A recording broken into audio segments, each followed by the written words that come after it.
Okay, well, we're going to cut those ads really short. I think Zombie went to BRB, and that's fine because we have a goal-based liftoff to kick off this game. Now, we did not cast game number 1, and we are hopping into game number 2 presently.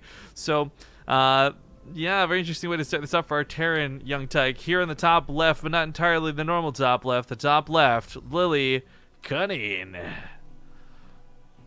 And his opponent in the bottom right, it is going to be the blue Protoss, Team Liquid's MaNa, who is up 1-0 currently in the series. So, thanks to my amazing headset, the first thing I hear after the countdown is a whoosh. Yeah. Like, I was like, oh, he's taking a gold base. And I thought this was going to be on Arena. So, but then I remembered there was like a second game. So, I was like, did he take the island? No, he took the gold on Prion, didn't he? Yeah. It's still kind of cool to see nonetheless. Terran have gotten quite the benefit from this, especially the ones who are willing to get aggressive early and do those like 6 Marine pushes and whatnot. So, yeah, we'll see how much Lillekanin gets away with for this. It's not super devastating. It doesn't screw you. On other maps in the past, like Habitation Station, it took you out of your main. It took you out of your natural. This is kind of like you take the gold first and expand backwards afterwards. Given a certain amount of time, you end up in the same period of the game, you know? Yeah, I get what you're saying.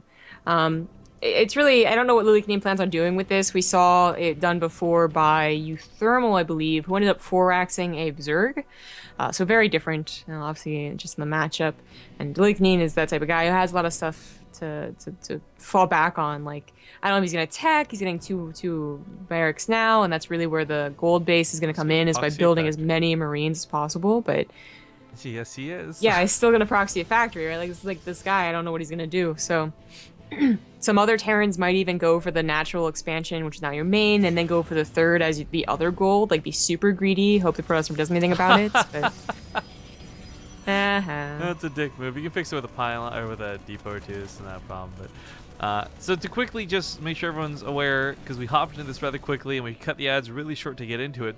MaNa and Lillekanin are still playing the round of 8 match. This is not a semifinals game. The winner of this goes on in the semifinals to play against Raynor. So this leads into a semifinals match. Is that a supply depot? They canceled? I guess it was maybe out of place a little bit. Well, that's where he moved their barracks over to. I think it was a supply depot. Odd. This is like, hey, I didn't realize what type he was going to do for this. Now, MaNa actually is still going to see the starport come down. But Lillekanin having done this, you can actually, so this is so frustrating. I used to do this, and we saw Polt and other people do this. You can still build the Widowmine, you can still walk it out, and even with a Mothership Core and a Stalker attacking it, it can still burrow in time and actually kill things. So Lillekanin's going to bring Marines down here and actually finish up the starport. He really wants to dedicate to this. I'm not convinced he should, funny enough. Yeah, I mean, that was the power of the Widowmine proxy back when it was first developed in the beginning of Heart of the Swarm. I mean, damn, that was fun. It's like you wouldn't actually be able to kill it, but 2 Stalkers, a Mothership, it's not going to be able to get very far, even if it won't be killed. It's just going to stick and stay and protect the factory, I guess. Well, it protects the factory where you leapfrog out the second one, and when you get 2 or 3, you walk them all forward, but... The Mothership Core overcharge is so devastating, yet there's no pylon on the left side of the mineral line, so if the Widowmines get over there, it's going to take losses. Now, the Marines kept the SCV alive as the starport finishes up. I'm guessing Liberator. I can't imagine why you would go for a medevac. There's nothing for him to really elevate her up other than like 5 or 6 Marines. Medevac to elevate the Widow. Oh, wait. Actually, he's being a Marauder with this. That's kind of funny. Yeah, this has to be abandoned. This doesn't work out. MaNa defends against this pretty well. Yeah, this is going all types bad. It is worth noting, Lillekanin is a very unconventional player, and sometimes these strategies, while this is being well defended now, work really well in other situations because people just don't see them coming. Like a Marauder and the Marine drop to follow this up is very unconventional. In fact, I've never seen that happen before. This is all just like, there's an observer right there, you know? Like the whole thing about Lillekanin is you're not sure what he's doing. You might see the 3 buildings you expect to see, but like what's coming out of those buildings. So to have an observer actually see that is so bad. Oh god. It's enough Stalkers even if you got the entire army out. Yeah, if the Widowmines were here, actually, that would have been not bad, but as you pointed out, that Observer helped clean those up as well. Lihiwu, by the way, just reset for 4 months in a row, so thank you very much. Lihiwu.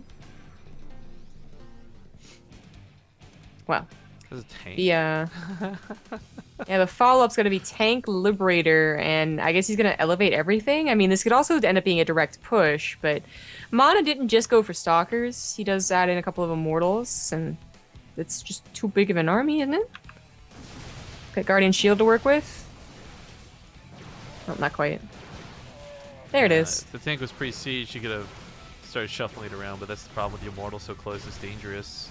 Looks like Factory's gonna get picked off and pushed back, and this goes back towards the main, actually, to put more Widow Mines down. Liberator sets up in this part, too. There's no pylon in range for this. He'll shut down the mining. Ooh, that probe, though, heroically gives his life to put a very important pylon down. Scans over here to pick off the Observer. And this is an interesting spot, to say the least, for Lillekanin. He's still not in a great position, but the weird thing is, yeah, he catches the Immortal. He's got the capability to do some very serious damage. Sims forward with all these units. With the Immortal going down, it's actually not that big of a problem for him to fight, especially if that tank comes into play. So he builds the tech lab. Stubborn is as stubborn does. I cannot believe he's able to kill that again. I thought MaNa was going to kill that for sure, but the Liberator, messed him up a little, and chasing that army down messed him up too.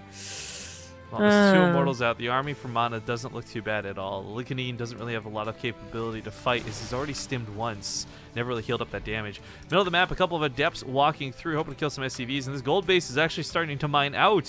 So Lillekanin's time here is a bit clocked. However, this fight does not go well for him. Loses most of the Marauders right away. GG. Funky game. Freaking Lillekanin! MaNa will take the series 2-0 and advance to the semifinals, where he will fight against Raynor next, and that series is ready to go right now. So we're going to go to commercials while we get the lobby set up. We didn't play the full ads last time, so I hope you guys will appreciate that we cut them short for the game, and we'll see you all in 2 minutes for... Well, actually, we can't even see you guys in 2 minutes yet. We have to wait another moment or two. So before we go to commercials, I would